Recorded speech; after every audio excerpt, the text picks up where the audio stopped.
Suck Boy, it is up, that buttercup. dangerous, right? Because not everything in Too life damn is bad. fun.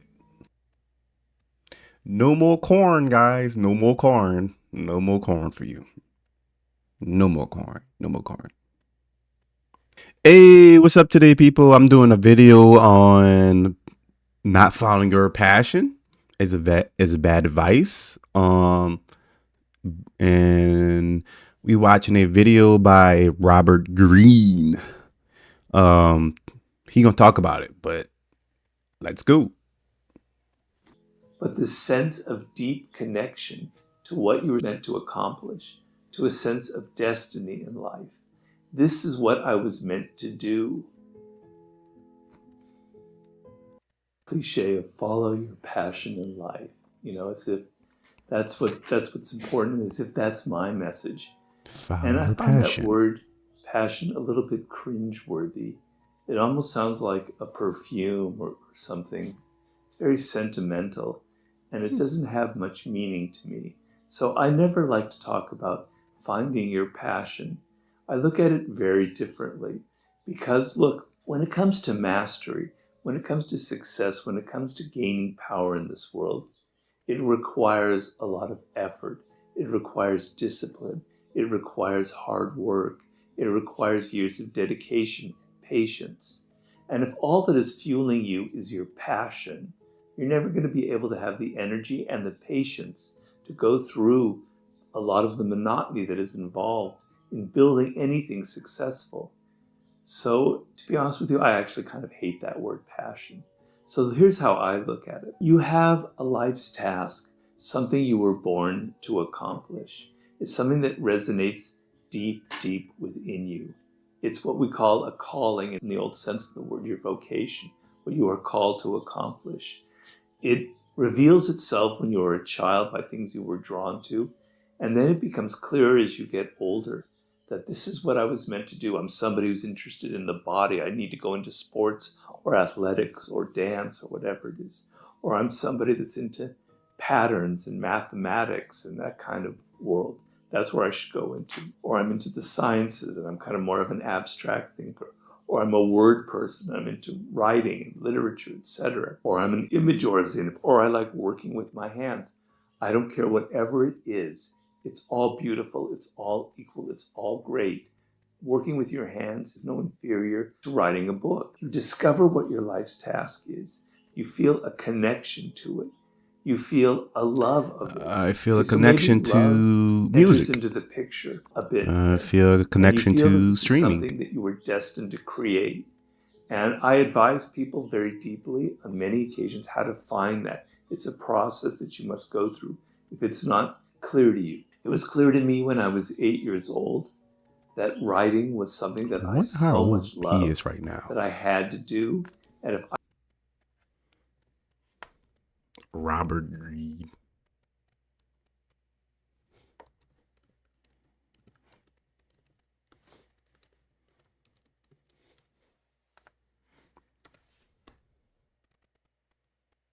That was a long time ago. 66 years old.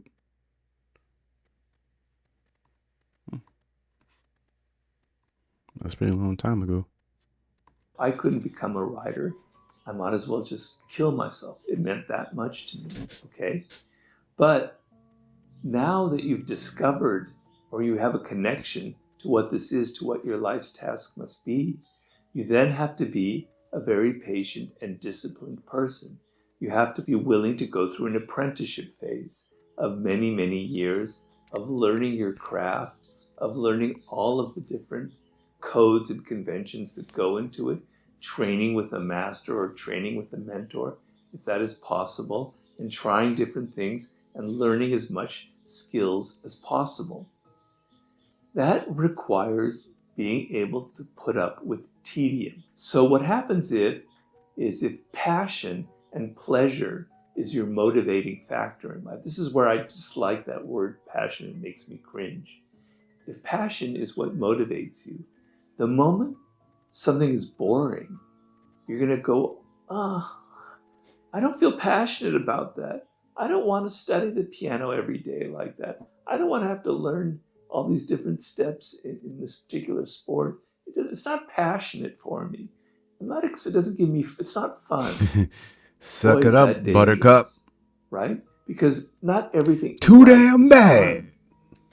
To gain power, to become successful, to master something, it's going to require days and weeks of some kind of pain sometimes. So if you're feeling out of shape, Discipline. for instance, and you want to get into shape, going to the gym and running and swimming, at first it's kind of painful and it's kind of boring, admit it. But then there are rewards for it.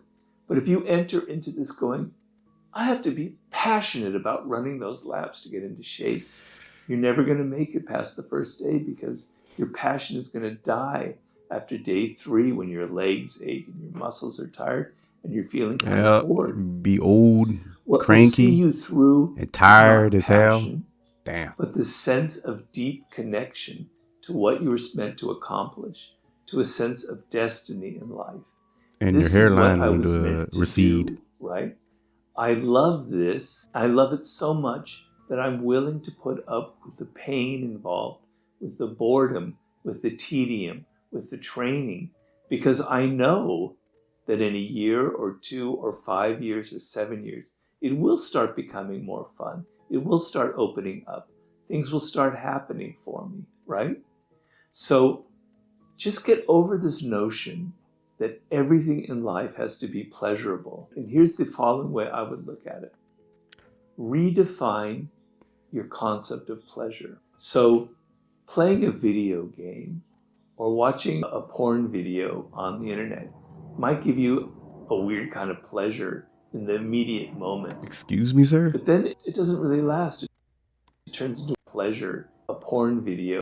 So playing a video game or watching a porn video on the internet might give you a weird kind of pleasure in the immediate moment. That's what I thought he did. But then it doesn't really last. It turns into addiction. You have to do it every single day, and soon the effect wears off. The pleasure is rather minimal. But if you do something where the pleasure is like a week away. That's why you get married. Find a girlfriend or a husband or a boyfriend. You don't want the hassle of being lonely. You know what I'm saying? Find your partner. Where the moment lasts a bit longer, you can postpone the need for immediate pleasure. So let's say you take on a project that's going to take a good month of your life to get done. And then it's not much fun, but then you work a month and it's finished. You go, wow, I learned something. I achieved it. I finished it. That gives me a kind of pleasure, right? Well, then imagine doing that over the course of a year. You decide to build a business. You decide to write a book. And then it takes you a year and there's a lot of pain involved, but you finish it. Wow, that's a pretty damn good sense of pleasure that it gave me, right? Imagine that it takes 5 years or 10 years that you actually build a business, that you actually create something that's really long lasting. Instead of just pleasure, it gives you a tremendous sense of fulfillment that is very deep and lasting. That is infinitely greater than any kind of momentary pleasure you can get in life, than anything that any kind of passion will bring you. So have that kind of long-term approach and see the success that you want in your career as something that's going to require several years.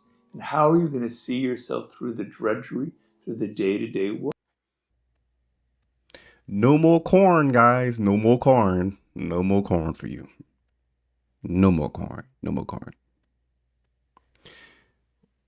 Let me see what the definition of passion.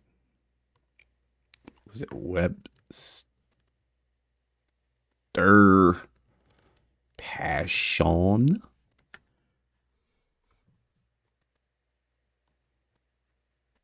All right, let's see what passion is.